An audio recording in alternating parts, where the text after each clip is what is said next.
Topic inverse Laplace transform.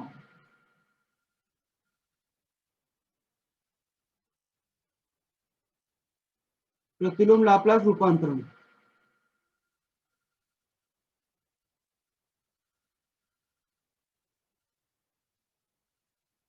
Starting हमने फॉर्मूले पढ़ लिए थे और कुछ बेसिक क्वेश्चंस भी देख लिए थे जिनको मैंने कहा था आप सॉल्व कर लेना। तो फर्स्ट पार्ट तक का आपका हो गया है। अब हम थोड़ा एक और मेथड की तरफ बढ़ते हैं, लाप्लास ट्रांसफॉर्म फाइंड करेंगे। बट अब आपके पास फॉर्मूले नहीं बन रहे, फॉर्मूले बनाने पड़ेंगे। तो एक कॉमन मेथड पढ़ रहे हैं कि अगर डिनोमिनेटर के फैक्टर हो सकती है, ठीक है, तो हम यूज करेंगे मेथड पार्शियल फ्रैक्शन का। पार्शियल फ्रैक्शन मेथड देखते हैं आज हम। आंशिक भिन्न की विधि, पार्शियल फ्रैक्शन मेथड ये हम समझते हैं आज के दिन कैसे होगा। तो जैसे मान लीजिए कोई आपके पास फंक्शन दिया हुआ है एफ पी एक फंक्शन दिया हुआ है जिसका आप न्यूमरेटर और डिनोमिनेटर के फॉर्म में लिख पा रहे हैं, ठीक है। लेकिन डिनोमिनेटर का भी कुछ से हमें कोई पहचान नहीं पा रहे हैं कि ये फॉर्मूला बन रहा है कौन सा नहीं बन रहा, लेकिन इसके फैक्टर बन पा रहे हैं, गुणनखंड हो रहे हैं। तो हम क्या करेंगे, जीपी के फैक्टर आपने मान लो दो ही फैक्टर हो रहे हैं, एक तो हो रहा है पी माइनस अल्फा और दूसरा हो रहा है पी माइनस बीटा। दो ही फैक्टर हो रहे हैं, क्वाड्रेटिक है, ठीक है। तो एफ पी की जो वैल्यू हो जाएगी ऐसा करने पर, आपको याद होगा आंशिक भिन्नों में जो हम सॉल्व करते थे,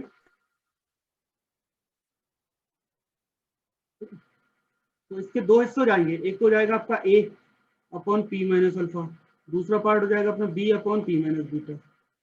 और फिर उसके बाद हम ए और बी की वैल्यू फाइंड आउट करते थे। थोड़ा बहुत तो आपके माइंड में होगा, जब आप इंटीग्रेशन करते हैं तो सेम मेथड यूज करते हैं। तो आप सेम वही मेथड आंशिक भिन्न से पार्शियल फ्रैक्शन से दो हिस्सों में अलग अलग करके ए और बी की वैल्यू कैलकुलेट कर लेते हैं। ए और बी की वैल्यू आप फाइंड आउट करने के बाद वैल्यू पुट करेंगे, तो अब आपके पास जो फॉर्मूला बनेगा ये 1/p माइनस अल्फा टाइप का बन रहा है। और ये e की पावर अल्फा टी का इंटीग्रेशन, मतलब इसका हम लाप्लास इन्वर्स करेंगे तो e की पावर अल्फा टी के फॉर्म में आ जाएगा। और जब b की वैल्यू आ जाएगी तो ये 1/p माइनस बीटा टाइप का है, इसका आंसर e की पावर बीटा टी बन जाएगा। तो ऐसे करके हम इसको इनवर्स ट्रांसफॉर्म कैलकुलेट कर लेंगे, ठीक है। तो मेथड वही है आपका पुराने वाला की जो आप सॉल्व करते थे आंशिक भिन्नों में, लाप्लास पार्शियल फ्रैक्शन में स्प्लिट करने के बाद फाइनली जो वैल्यू कैलकुलेट करते हो वही मेथड रहेगा। जैसे आपने ये किया होगा, अगर याद आ रहा हो तो, x upon b upon x minus b इस टाइप से स्प्लिट करते थे। अगर रिपीटेड होता था फैक्टर, मान लो एक्स माइनस ए दो बार है और एक बार बी है, तो अपन क्या करते थे, x a upon x minus a plus b upon x minus a का square plus c upon x minus b. इसके अलावा अगर फैक्टर हमारा ऐसा होता था एक्स माइनस ए और x square plus a b, कुछ क्वाड्रेटिक बन रहा है, तो एक हो जाएगा a upon x minus a और दूसरा हो जाएगा b x plus c x square plus b. तो इस टाइप से भी हमने ये पार्शियल फ्रैक्शन आपके पुराने वाले अगर आपको याद आ रहे हो तो ऐसा हमने सॉल्व किया हुआ है, ठीक है। अब आते हैं अपन सीधे क्वेश्चन पे, कैसे सॉल्व करना है, सवाल कैसा दिखाई देगा। लाप्लास इनवर्स फाइंड करना है 8p plus 29 divided by p square minus 12p plus 32। अब मुझे ये लाप्लास जो फंक्शन है एफ पी वो है 8p plus 29 divided by P square minus 12p plus 32। Clear दिख रहा है, इसका कोई फॉर्मूला हमें नहीं पता है। जो नॉर्मल बेसिक फॉर्मूले हैं ये उस फॉर्म में हमें नहीं दिखाई दे रहा है। फॉर्मूला नहीं है तो सबसे पहला स्टेप, सबसे पहले तो हम क्या करते हैं, फॉर्मूला ढूंढते हैं। लाप्लास इनवर्स फाइंड करना है तो सबसे पहले एफ पी को फॉर्मूले में कन्वर्ट करते हैं, देखते हैं कौन सा फॉर्मूला मैच कर रहा है। अगर फॉर्मूला मैच करेगा तो आंसर आ जाता है डायरेक्ट। फॉर्मूला नहीं है तो सबसे पहला मेथड होता है कि डिनोमिनेटर के हर के आप फैक्टर कर लो, क्या फैक्टर बन रहे हैं या नहीं बन रहे। तो पहला फॉर्मूला नहीं बन रहा है तो फिर सबसे पहले हम फैक्टर पे जाते हैं कि फैक्टर बन रहे हैं या नहीं बन रहे। तो यहाँ पे मुझे फैक्टर बनते हुए नजर आ रहे हैं P-4 और P-8 फैक्टर बन गए, तो आप पार्शियल फ्रैक्शन से उसको सॉल्व करते हैं। ठीक है, तो पार्शियल फ्रैक्शन में जाते हैं, अगर फैक्टर नहीं बनेंगे तो वो अलग मेथड है, वो बताएंगे बाद में। पहले अपन पहला तरीका पढ़ चुके हैं, फॉर्मूला बन रहा है डायरेक्ट आंसर। दूसरा तरीका आज हम पढ़ रहे हैं जिसमें फैक्टर बनते हैं, फैक्टर बनेंगे तब हम उसको सॉल्यूशन कैसे करते हैं। ठीक है, अब आपके फैक्टर बनते हैं तो नॉर्मल पार्शियल फ्रैक्शन का मेथड पढ़ रहे हैं, अब पार्शियल फ्रैक्शन से इसको कैसे सॉल्व करेंगे वो देखते हैं। ठीक है, तो ये है आपका एफ पी, इसका आपको इनवर्स निकालना है। ठीक है, तो इसके दो हिस्से हो जाएंगे, इसके टू पार्ट्स में हो जाएंगे। दो फैक्टर हैं P-4 P-8, तो इससे हम ले सकते हैं a upon P-4 plus b upon P-8। थोड़ा शॉर्टकट मेथड लगाते हैं और शॉर्टकट मेथड से डायरेक्ट हम सॉल्व कर देते हैं बाय पार्शियल फ्रैक्शंस, आंशिक भिन्नों से।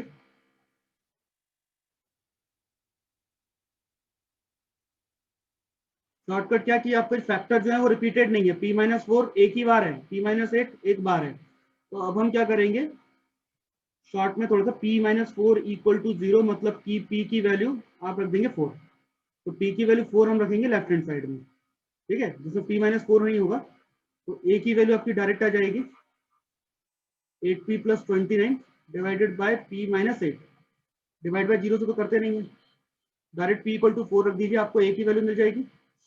तो यहाँ पर A का वैल्यू हमारा सॉल्व करने पे आ रहा है 8 इंटू 4 प्लस 29 डिवाइडेड बाय 4-8, और ये वैल्यू जाएगी माइनस, जो 4 है तो माइनस हो जाएगा 61। ऐसे B का वैल्यू फाइंड करना है, तो 8P प्लस 29, P-8 है तो दोनों तरफ से P-8 हटा दीजिए डिवाइड में से, बचेगा P-4, और P की वैल्यू आपने क्या लिखा है 8। डायरेक्टली आप इसको सॉल्व कर लीजिए, तो जाएगा 8-4 डिवाइड बाय 4, और ये सॉल्व होकर जाएगा 64 प्लस 29 93। तो ये इस तरीके से आपका ए और बी का वैल्यू डायरेक्ट आ जाएगा।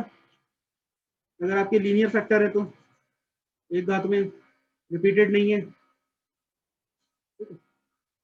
अब इक्वेशन 1 से हम लिख सकते हैं 8P प्लस 29 P-4 P-8, और पहले हम B की वैल्यू पुट कर लें, पॉजिटिव है, और फिर नेगेटिव वैल्यू रख देते हैं। A और B के वैल्यू सब्स्टिट्यूट करने के बाद आपके पास ये फॉर्म आ गया है। ठीक है, अब आपको फॉर्मूला दिख रहा होगा, राइट हैंड साइड में वैल्यू है, कांस्टेंट को बाहर कर दें तो 1 अपॉन P-8 और 1 अपॉन P-4 दिख रहा है, और ये हमारा फॉर्मूला है हमारे पास इसका। तो अब सिंपल सी बात है, अब इसका ट्रांसफॉर्म ले लेते हैं, इनवर्स। इनवर्स ट्रांसफॉर्म लेंगे जैसे, तो लेफ्ट हैंड में तो क्वेश्चन दिया है वही हो जाएगा, तो राइट हैंड में 93/4 को बाहर कर लेते हैं और इनवर्स आ जाएगा 1 अपॉन P-8 का, माइनस 61/4, और इनवर्स होगा 1 अपॉन P-4। इस तरीके से आपके पास फाइनल जो वैल्यू आएगी 93/4, एक्सपोनेंशियल का फॉर्मूला बन रहा है e की पावर 8t माइनस 61/4 e की पावर 4t। ये हो गया आपका Laplace inverse of F T, final value. ठीक है, तो इस टाइप से आंशिक भिन्नों से पार्शियल फ्रैक्शन से हम डायरेक्टली इसको सॉल्व कर लेते हैं। तो अब नेक्स्ट क्वेश्चन, एक और सवाल लेते हैं। इनवर्स निकालना है, प्रतिलोम 3p plus 7 divided by p square minus 2p minus 3। सबसे पहली स्टेप हम चेक करते हैं क्या कोई फॉर्मूला बन रहा है, नहीं बन रहा। सेकंड स्टेप फिर हम चेक करते हैं डिनोमिनेटर के जो हर है उसके क्या फैक्टर बन रहे हैं, गुणनखंड हो रहे हैं। सबसे पहले यही चीज चेक की जाती है। ठीक है, तो फैक्टर बन रहे हैं बिल्कुल, 3p plus 7 divided by p square minus 2p minus 3, इसके फैक्टर बन रहे हैं।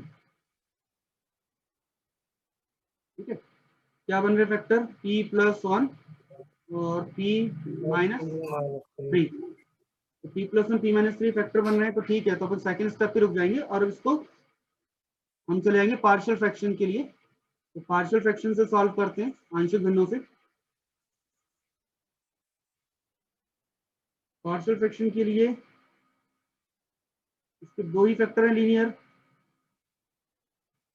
a/p+1 और b/p-3। अब a की वैल्यू डायरेक्टली कैलकुलेट कर लें, पहले p+1 दोनों तरफ से हटा दो फैक्टर, तो आपको ये वैल्यू मिल जाएगी p-3 केवल अकेला, और p की वैल्यू जाएगी -1। सिंप्लीफाई कर देते हैं, तो 3 × -1 + 7 डिवाइडेड बाय -1 -3। फाइनली जो a का वैल्यू है वो आ जाएगा -4 -4 +4, तो ये जाएगा आपका -1। सिमिलरली अब b कैलकुलेट कर लें, b के लिए p-3 रिमूव कर देते हैं, तो p का वैल्यू जाएगा आपका 3 p+1, तो हो जाएगा 3 × 3 + 7 × 3 + 1। जो वैल्यू आ रही है यहाँ भी आपकी 4 आ रही है, 9 + 7 16, तो b = हो गया 4। Finally 3p + 7 divided by p² - 2p - 3, ये जो वैल्यू है इसको अपन a का वैल्यू नेगेटिव है, b का वैल्यू पॉजिटिव है, तो पहले हम पॉजिटिव वैल्यू सब्स्टिट्यूट कर लेते हैं, तो 4/p-3 और -1/p+1 ऐसा लिख लेते हैं। ठीक है, अब इस पे इनवर्स ले लें, टेकिंग लाप्लास इनवर्स। ठीक है, तो जैसे इनवर्स लोगे तो जाएगा p² - 2p - 3, और लाप्लास इनवर्स ये पूरे पे लगेगा, तो स्टेप बढ़ा सकते हो अपने लिए, फिर उसके बाद लीनियरिटी प्रॉपर्टी लगा दो। एक दो स्टेप को वैसे भी आप बढ़ा सकते हो कि पहले दोनों पहले करो, कांस्टेंट को थर्ड स्टेप में बाहर ले लेना, वो भी कर सकते हैं।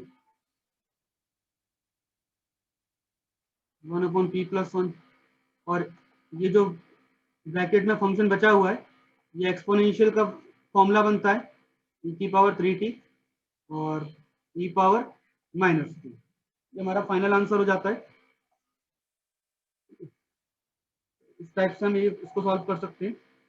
अच्छा, क्यूबिक वाले क्वेश्चन एक देख लेते हैं ताकि आपको दोबारा याद दिला देते हैं क्यूबिक के फैक्टर कैसे करते हैं, क्योंकि हमने eigen value eigen vector solve किए हैं, तो उसी मेथड से क्यूबिक में भी एक क्वेश्चन कर लेते हैं, जिससे कि आपका ये पार्ट हो जाएगा पूरा। क्वेश्चन है इनवर्स फाइंड करना है, बट फंक्शन जो दिया है वो है 2p² - 6p 5 divided by p³ -6p² + 11p - 6। तो पहले डिनोमिनेटर के फैक्टर्स चेक करने पड़ेंगे, p³ - 6p² + 11p - 6 eigen values आपने फाइंड की थी, उसी मेथड से हम इसको फैक्टर कर लेते हैं। क्या किया था आइगन वैल्यूज में, याद हो तो सबसे पहले कांस्टेंट टर्म देखते हैं, कांस्टेंट है -6, इसके फैक्टर होते हैं +-1 +-2 +-3 और +-6। यही वैल्यूज आपकी p की वैल्यू हो जाती है, जो लैम्डा की होती थी, यहाँ पर p है। और दूसरी बात, अगर डिकार्टे रूल आपको याद हो तो आपको याद होगा कि इसमें साइन जो कन्वेंशन चल रहा है, जो चिन्हों का परिवर्तन जो हो रहा है, तो आप देख सकते हो कि 1 2 3, तो तीनों के 3 रूट पॉजिटिव है, नेगेटिव एक भी रूट नहीं आएगा, तो हम इसमें से ऑप्शन में से नेगेटिव हटा ही देते हैं, हमारे सारे रूट पॉजिटिव आ रहे हैं, 1 2 3 और 6, 4 ही नंबर रह गए। अब इन चारों नंबर में तो कोई एक नंबर p की वैल्यू होगी, एक काम करते हैं p की वैल्यू पहले 1 रख के देख लेते हैं, ये रफ वर्क कर रहे हैं थोड़ा सा, ठीक है। 1 - 6 + 11 - 6 12 - 12 0, करेक्ट है, फैक्टर बन रहा है ये, तो एक फैक्टर आपका क्या हो गया p-1, तो इसे हम क्या कह सकते हैं, एक फैक्टर आपका हो गया p-1, ठीक है। याद होगा p-1 है तो 3 टाइम्स मैंने p-1 लैम्डा -1 लिखवा लेते थे। पहले वाले में मल्टीप्लाई कुछ इस तरह करना है कि आपको पहला नंबर बन जाए, तो p² का मल्टीप्लाई किया जाए, तो एक स्टेप हम आगे लिखते थे, बैक वाली स्टेप बाद में लिखते थे एडजस्टमेंट के लिए। तो P square minus P cube minus P square, ये पहले फैक्टर से आपको टर्म मिल जाती है, तो पी क्यूब तो आपका बन गया ये। अब बचा क्या, पी स्क्वायर। कितना पी स्क्वायर है, 6 पी स्क्वायर चाहिए, एक पी स्क्वायर हम पे आ चुका है, तो -5 पी का मल्टीप्लाई कर देते हैं, तो जिससे -5 पी स्क्वायर और आ जाएंगे, और टोटल आपके पास -6 पी स्क्वायर क्रिएट हो जाएगा। लेकिन सेकंड वाला जो नंबर आएगा -3 को मल्टीप्लाई करके, तो 5 पी हो जाएगा। थर्ड टर्म आपका 11 पी चाहिए, 5 पी आ चुका है, तो प्लस 6 का मल्टीप्लाई करना पड़ेगा, तो 6 पी हो जाएगा, और पूरा कंप्लीट आपका लास्ट टर्म भी बन जाएगा। तो ये एडजस्टमेंट आपको याद होगा, हमने eigen vector eigen value solve करते थे, सेम मेथड से मैंने आपको सॉल्व कराया था ये। एक स्टेप बाद की लिख के प्रीवियस वाली एडजस्टमेंट बाद में लिखते थे, फिर उसके बाद में हम क्वाड्रेटिक इक्वेशन आपकी ये आ जाती है। तो फाइनली अब जो फैक्टर हो रहे हैं वो हो रहे हैं p-2 p-3, तो इसका मतलब कंप्लीट फैक्टर हो पा रहे हैं। तो फाइनली हम इसको पार्शियल फ्रैक्शन से सॉल्व कर पाएंगे। पार्शियल फ्रैक्शन सॉल्व हो सकता है क्योंकि इसके फैक्टर हो चुके हैं। तो फैक्टर इसके जो आए हैं वो 3 आए हैं, तो 3 वैल्यू बनेंगी ए बी और सी, p-1 p-2 p-3, 3 वैल्यूज इसके आ जाएंगी।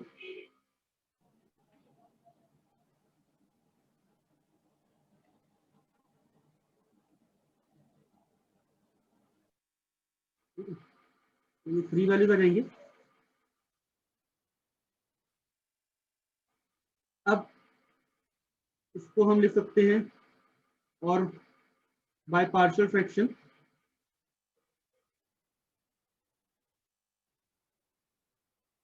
p-3 को a/p-1 b/p-2 c/p-3। अब आपको लीनियर है, कोई रिपीटेड नहीं है फैक्टर, कोई भी गुणनफल रिपीट नहीं हो रहा है, फैक्टर रिपीटेड नहीं है, तो आप ए बी और सी की वैल्यू डायरेक्ट निकाल सकते हैं। ए की वैल्यू के लिए p-1 को 0 करना पड़ेगा, तो p = 1 आ जाएगा, और फैक्टर भी आपका डिवाइड में से p-1 हट जाएगा, और न्यूमरेटर तो एज इट इज ही रहता है। सॉल्व कर लेते हैं, 2 × 1 स्क्वायर -6 × 1 + 5 1 - 2 1 - 3। कैलकुलेशन तो आप लोगों की अच्छी है, कर सकते हैं। कैलकुलेट करके ए का वैल्यू आ जाएगा 1/2। फाइनली सिमिलरली बी की value 2p² - 6p + 5 divided by p-1 p-3, और p का वैल्यू 2 सब्स्टिट्यूट कर लेते हैं, और जब सब्स्टिट्यूट करेंगे एक स्टेप बढ़ा लेना आराम से, तो इसका आंसर -1 आएगा। सिमिलरली p-1 p-2, और थर्ड वैल्यू p का 3, 2p² - 6p + 5। यहाँ भी आपका काम है होमवर्क, इसमें स्टेप बढ़ा लेना जब आप नोट डाउन करो तो, ठीक है। तो इसका जो वैल्यू आएगा फाइनली वो होगा 5/2। ऐसे करके आपको ए बी सी तीनों का वैल्यू मिल जाएगा। ए बी सी का वैल्यू मिल गया है। अब कुछ नहीं, अब तो केवल इनवर्स निकालना रह गया है, क्योंकि लीनियर फैक्टर है, डायरेक्ट ही सॉल्यूशन है, ठीक है। तो finally 2p² - 6p + 5 divided by p-1, ये जो फैक्टर आ रहे हैं हमारे a की वैल्यू 1/2, 1/2 p-1, b की वैल्यू -1, और c की वैल्यू 5/2। बस अब आपको इनवर्स लेना है, लाप्लास इनवर्स जब हम इसको लेंगे तो आपके पास फॉर्मूला बन चुका है, ये अब डायरेक्ट फॉर्मूले के फॉर्म में आ गया है। तो फॉर्मूला नहीं है तो हमने फॉर्मूला बनाया मेथड लगा के, तो इनवर्स लेने पर लाप्लास इनवर्स लेंगे, लाप्लास का प्रतिलोम लेंगे दोनों पक्षों में, बोथ साइड, तो 1/2 Laplace inverse 1/p-1 minus Laplace inverse 1/p-2 plus 5/2 Laplace inverse 1/p-3। Finally जो वैल्यू आएगी 1/2 e की पावर t e की पावर 2t और प्लस 5/2 e की पावर 3t। इस तरीके से हम ये क्वेश्चन सॉल्व हमारा कंप्लीट हो गया। ऐसे आप इसको सॉल्व कर सकते हैं। पार्शियल फ्रैक्शन आपको अच्छे से आना चाहिए। तो पार्शियल फ्रैक्शन अगर हमें आता है तो हम इसको सॉल्व कर सकते हैं इजीली। लेकिन पार्शियल फ्रैक्शन कब अप्लाई करोगे आंशिक भिन्न? जब डिनोमिनेटर के फैक्टर बनते हैं तभी। अगर फैक्टर नहीं बनते हैं तो कोई मतलब नहीं है सॉल्व करने का इससे पार्शियल फ्रैक्शन से। अब आते हैं अपन उस सिचुएशन पे कि फैक्टर नहीं बन रहे, तब क्या करें? तब सीधी सी बात है, हम शिफ्टिंग थ्योरम पे जाते हैं। पहला तरीका फॉर्मूला, दूसरा तरीका डिनोमिनेटर के फैक्टर, तो पार्शियल फ्रैक्शन लगा देंगे। नहीं आया तो हम शिफ्टिंग थ्योरम की तरफ जाएंगे। ठीक है, शिफ्टिंग थ्योरम की तरफ बढ़ेंगे, यानी कि स्थानांतरी प्रमेय की तरफ। तो यहाँ भी आपके पास शिफ्टिंग थ्योरम है, फिर से वही रिपीट मतलब रिवर्स करना है प्रोसेस। तो शिफ्टिंग थ्योरम लाप्लास में क्या थी वो एक बार याद दिला देता हूँ। लाप्लास की शिफ्टिंग थ्योरम, उसी की रिवर्स प्रोसेस आपकी इनवर्स में हो जाएगी। लाप्लास की शिफ्टिंग ये थी, फर्स्ट शिफ्टिंग प्रथम स्थानांतरी। फर्स्ट शिफ्टिंग थ्योरम ये थी कि अगर लाप्लास ट्रांसफॉर्म एफ टी का आपको पता है तब एफ टी में ई की पावर एटी का मल्टीप्लाई किया जाए तो आंसर आपका एफ पी माइनस ए हो जाता है। अब इसको रिवर्स कर लो, इनवर्स एफ पी का आपको मालूम है और आपको एफ पी माइनस ए का इनवर्स निकालना है। इसका रिवर्स करें तो जो आंसर आएगा, जो माइनस ए है ना, इसमें से p माइनस ए में से पूरे में से a हटा देंगे, केवल बचेगा एफ पी। ठीक है, और एफ पी का ट्रांसफॉर्म क्या है? F T. तो जो a आएगा वो e की पावर में बाहर आ जाएगा, e की पावर ए टी। तो इसका बस सिंपल रिवर्स प्रोसेस कर देंगे तो ये रिवर्स में इनवर्स का फर्स्ट शिफ्टिंग हो जाएगा। तो कोई ज्यादा अंतर नहीं है, सेम ही है। तो फर्स्ट शिफ्टिंग का भी सवाल देख लेते हैं कैसा बनता है। लाप्लास इनवर्स फाइंड करना है p+2 होल स्क्वायर का। अब देखो p+2 का होल स्क्वायर कोई फॉर्मूला नहीं है, पहली बात। दूसरी बात, फैक्टर तो हो रहे हैं, आप चाहो तो उसको पार्शियल फ्रैक्शन से कर सकते हो, कोई प्रॉब्लम नहीं है, आंशिक भिन्नों से कर सकते हैं। लेकिन यहाँ पर जो फंक्शन बन रहा है 1/p, तो जितने भी p है वो p+a या p-a के फॉर्म में आ रहे हैं। तो ये p+ या p-a का फॉर्म बन रहा है, तो इसको हम शिफ्ट कर सकते हैं, +2 हटा करके 1/p² बना सकते हैं। और 1/p² का हमें फॉर्मूला पता है। 1/p² की वैल्यू क्या होती है? 1/p² क्या होता है? t। ठीक है, तो इसका तो आंसर पहले भी पता है, इसका आंसर t होता है। लेकिन आपको +2 हटाना पड़ेगा ना, तभी p² बनेगा। +2 हटाएंगे तो शिफ्टिंग लगेगी, शिफ्टिंग के हिसाब से a की वैल्यू -2। तो आपके माइंड में, मैंने कहा कोई भी क्वेश्चन को सॉल्व करने के बहुत सारे तरीके हैं इसमें, तो आपको जो मेथड दिख जाए, याद आ जाए, उससे सॉल्व कर लेना। ऐसा कोई पर्टिकुलर नहीं कि यही मेथड लगेगा, पार्शियल फ्रैक्शन से भी कर सकते हो। लेकिन अभी हम इसको थोड़ा सा सॉल्व कर रहे हैं बाय शिफ्टिंग। ठीक है, तो पहले हम शिफ्टिंग अप्लाई करते हैं बाय फर्स्ट शिफ्टिंग थ्योरम, प्रथम स्थानांतरी प्रमेय से।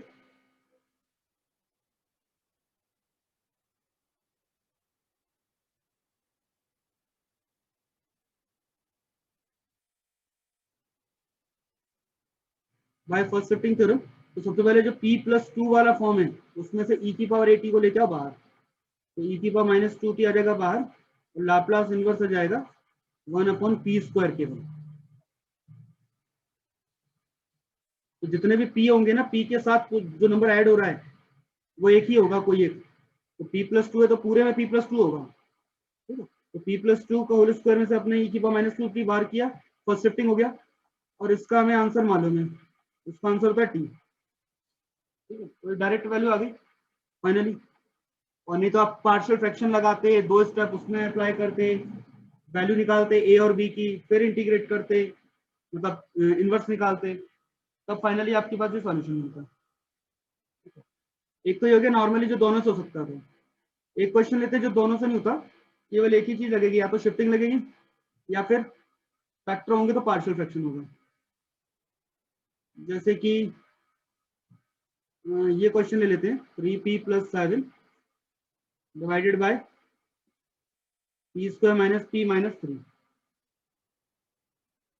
ये हमारे पास सॉल्व करना है। तो पहले हम क्या करेंगे, डिनोमिनेटर के फैक्टर देखेंगे। तो डिनोमिनेटर के फैक्टर नहीं बन रहे हैं, अगर आप इससे फैक्टर बनाओगे ना, फैक्टर नहीं बनेंगे, क्योंकि फॉर्मूला जो आप अप्लाई करते हो -b ± √b² - 4ac 4 × a × c, ठीक है, 4 × a × c, तो 1 × 3 माइनस का, तो ये माइनस ही लगाते हैं, पूरा प्रॉपर लिखते हैं, और डिवाइडेड बाय 2, तो +2 ± √4 + 12, तो फैक्टर तो बन गए इसके 16/2, तो 2 ± 4/2। कुछ गड़बड़ की है क्या? तो p माइनस, इसको अपन प्लस p और -2 3p लिख रहे हैं ना, -3p है ना, तो ये हो जाएगा p + 1 और -3। हाँ ठीक है, फैक्टर बन रहा है, तो पार्शियल फ्रैक्शन तो सॉल्व हो ही जाएगा ये तो, पार्शियल हो जाएगा। अपन ऐसा क्वेश्चन ले रहे हैं जो पार्शियल से ना हो, ठीक है, ऐसा क्वेश्चन लेना चाह रहे हैं जो पार्शियल से ना हो, वैसा देख रहे हैं। पार्शियल से हो जाएगा तो मैथड सबसे आसान वही लग रहा है, +4p + 13। देखो इसको देखते हैं, इसके फैक्टर हो रहे हैं क्या? मुश्किल है सर। देखो देखो हो रहे हैं क्या? अब ऐसा नंबर जिसको प्लस माइनस करने पे 4 आता, मल्टीप्लाई पे 13 आता, तो कोई भी नंबर नहीं है सर, ऑड है सर, नहीं नहीं आएगा ना। अब फैक्टर नहीं होंगे तो हम कुछ प्लस माइनस करके इसको फॉर्मूला बनाएंगे, मतलब p² + 4p + 13 है, फैक्टर तो नहीं हो रहे, चलो ठीक है 13 को हटाओ, p² + 4p में कुछ प्लस माइनस करके फॉर्मूला बन जाए, तो ये a² + 2ab और प्लस b² हमें याद होगा कि हम इंटीग्रेशन में हमने बहुत किया सॉल्व, कि जब भी ऐसा होता है तो p का कोफिशिएंट 4 का हाफ 2, इसका स्क्वायर 4 प्लस करते हैं और 4 माइनस कर दें, तो ऐसा करने पे आपको ये होल स्क्वायर में कन्वर्ट हो जाता है, तो p + 2 का होल स्क्वायर और प्लस 9, ठीक है, तो ऐसा फॉर्म बन रहा है हमारा। तो होल स्क्वायर नहीं बन रहा, मतलब ये फैक्टर नहीं हो रहे हैं, तो हम इसको होल स्क्वायर में कन्वर्ट कर लेते हैं। जो फैक्टर नहीं होंगे तो हम इस टाइप से फैक्टर करेंगे, इसके नहीं बन रहे हैं तो कोई बात नहीं, तो इनवर्स जो आएगा हमारा इसका 15/p + 2 का होल स्क्वायर प्लस 9, ये बन जाएगा। अब इसमें p कितनी बार है ये देख लो, एक ही जगह पे p है, और p के साथ कुछ भी प्लस या माइनस हो रहा हो तो उसको हम शिफ्टिंग से सॉल्व कर सकते हैं। कुछ भी प्लस माइनस है p के साथ में, तो जितने p है सबके साथ वही सेम नंबर होना चाहिए, बस ये ध्यान रखना। एक ही जगह p है तो इसको शिफ्टिंग हो जाएगी, तो यहाँ पे हम शिफ्टिंग अप्लाई कर लेते हैं। फर्स्ट शिफ्टिंग से +2 हटाएंगे तो e की पावर -2t आ जाएगा बाहर, और इनवर्स हो जाएगा 15/p² + 9 का।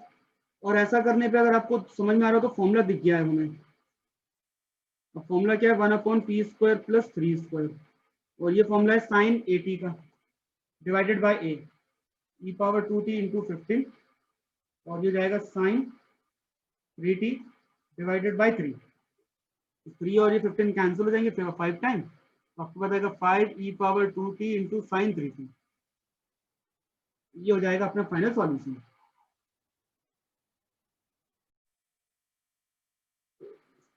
तो पहले डिनोमिनेटर के हमने क्या किया, इसके फैक्टर किए, फैक्टर करने के बाद पार्शियल फ्रैक्शन के अकॉर्डिंग इसको सॉल्व करके देखा, तो a b c और d की वैल्यू मिल गई। तो a b c और d की वैल्यू जो सब्स्टिट्यूट करेंगे तो p upon p power 4 plus p square plus 1 की जो फाइनल फैक्टर हो रहे हैं, तो c आपका पॉजिटिव है, a नेगेटिव है, तो पहले मैं पॉजिटिव वैल्यू को लिख देता हूँ, तो माइनस फिर नेगेटिव हो जाता है। तो पहले तो इसको हमने फैक्टर किए, अब मुझे जो चाहिए वो चाहिए लीनियर फैक्टर, क्वाड्रेटिक नहीं चाहिए। तो इस क्वाड्रेटिक को फिर से लीनियर में कन्वर्ट करेंगे, और लीनियर में कन्वर्ट करने के लिए अब आप प्लस माइनस कुछ जो करोगे उससे लीनियर में कन्वर्ट हो जाएगा। तो p का कोफिशिएंट कितना है, 2 1, 1 का हाफ 1/2, तो 1/4 प्लस कर देते हैं, माइनस कर देते हैं पहले वाले में, और दूसरे वाले में भी सेम, प्लस 1/4 और माइनस 1/4 करते हैं, ताकि a प्लस बी और a minus b whole square का फॉर्मूला बन जाएगा। और इस तरीके से ये हो जाएगा आपके पास p माइनस 1/2 का होल स्क्वायर और प्लस 3/4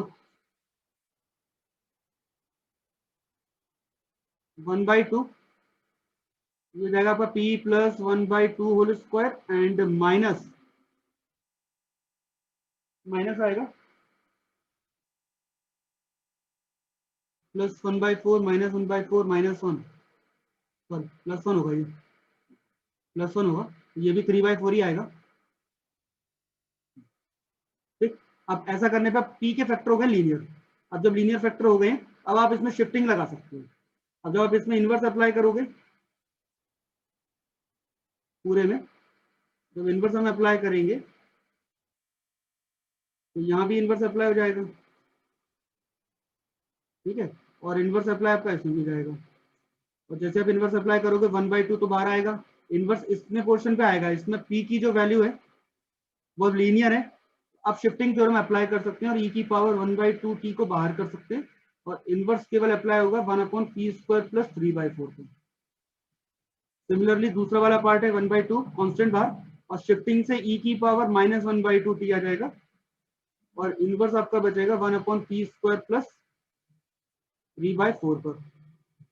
अब ये फॉर्मूले के फॉर्म में आ गया, और ये कौन सा फॉर्मूला बन रहा है, साइन का, साइन 80।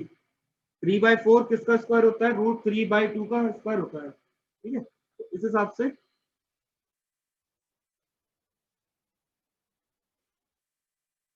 इसके अकॉर्डिंग अगर हम थोड़ा एडजस्टमेंट और करें तो 1/2 e की पावर 1/2 t लाप्लास इनवर्स, अभी प्रॉपर फॉर्मूले के फॉर्म में p² प्लस a² चाहिए, ये प्रॉपर फॉर्मूला बन गया आपका, -1/2 e की power -1/2 t Laplace inverse 1/p² plus √3/2 whole square. अब ये प्रॉपर फॉर्मूला है, इसका आंसर आप डायरेक्ट लिख सकते हैं, एक ही स्टेप और लिखनी है। इसका आंसर आ जाएगा 1/2 e पावर 1/2 t और sine √3/2 t divided by √3/2। Similarly next वाला टर्म आ जाएगा और ये आपका फाइनल आंसर हो जाता है। इसको कंप्लीट कर लेना, ये आपको मैं होमवर्क में दे रहा हूँ, इसको कंप्लीट करना है। नेक्स्ट क्वेश्चन है, इनवर्स हमें करना है p plus 2 divided by p² minus 4p plus 13।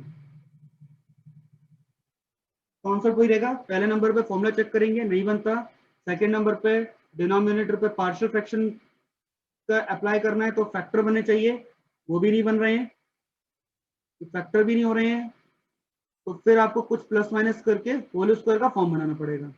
तो p² माइनस 4p प्लस 4 और -4 कर देते हैं प्लस 13। इससे क्या होगा, ये p plus 2 upon p plus p minus 2 का होल स्क्वायर हो जाएगा, प्लस इट इज 9। अब ये दो जगह p दिख रहा है आपको इसमें, अब थोड़ा समझना, दो जगह p दिख रहा है, एक जगह p प्लस 2 है, दूसरा p माइनस 2 है। आप शिफ्टिंग करते हो तो एक ही चीज होती है, p के साथ माइनस a होता है। अब +2 -2 दो अलग अलग वैल्यू है, तो शिफ्टिंग के हिसाब से हमें यहाँ पे थोड़ा सा एडजस्टमेंट करना पड़ेगा कि दोनों को सेम करना पड़ेगा।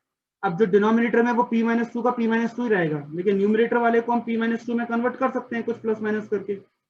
एक काम करते हैं, -2 कर देते हैं और इसको +4 कर देते हैं, ठीक है, तो 2 को -2 + 4 लिख देते हैं, तो आपका p-2 में जो मिसिंग है उसी के अकॉर्डिंग आपने एडजस्टमेंट कर दिया। अब जितने भी p होने चाहिए वो सारे एक जैसे होने चाहिए। p-2 तो पूरा p-2 चलेगा, p+2 था तो पूरा का p+2 नहीं कन्वर्ट करेंगे।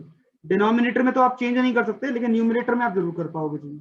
डिनोमिनेटर में करना तो डिनोमिनेटर में भी कर सकते थे, लेकिन अंदर करना पड़ता है, ऐसा लिखना पड़ता p+2, फिर आप -2 लिखते थे तो हो जाता। वो बड़ा लेंथी हो जाता क्योंकि उसमें होल स्क्वायर में भी कन्वर्ट होता है ना। तो बेटर होगा कि आप जिसमें न्यूमिनेटर उसमें चेंज कर लो। अब शिफ्टिंग अप्लाई करते हैं, तो e⁻2t बाहर आ जाएगा, तो इनवर्स में आ जाएगा आपका p+4 डिवाइड बाय p² + 9। अब अगर आपको समझ आ रहा हो तो ये फॉर्मूला बन रहा है, दो अलग अलग पार्ट में डिवाइड कर लेते हैं। p/p² + 9, 4 कांस्टेंट बाहर लिख लेते हैं, अब 1/p² + 9। और अब फाइनली जो वैल्यू आ रही e⁻2t, ये हो रहा है आपका cos 3t का फॉर्मूला प्लस 4e⁻2t, ये आपका है sin 3t डिवाइडेड बाय 3 का फॉर्मूला। तो फाइनली आपके पास आंसर आ गया है इसका इनवर्स।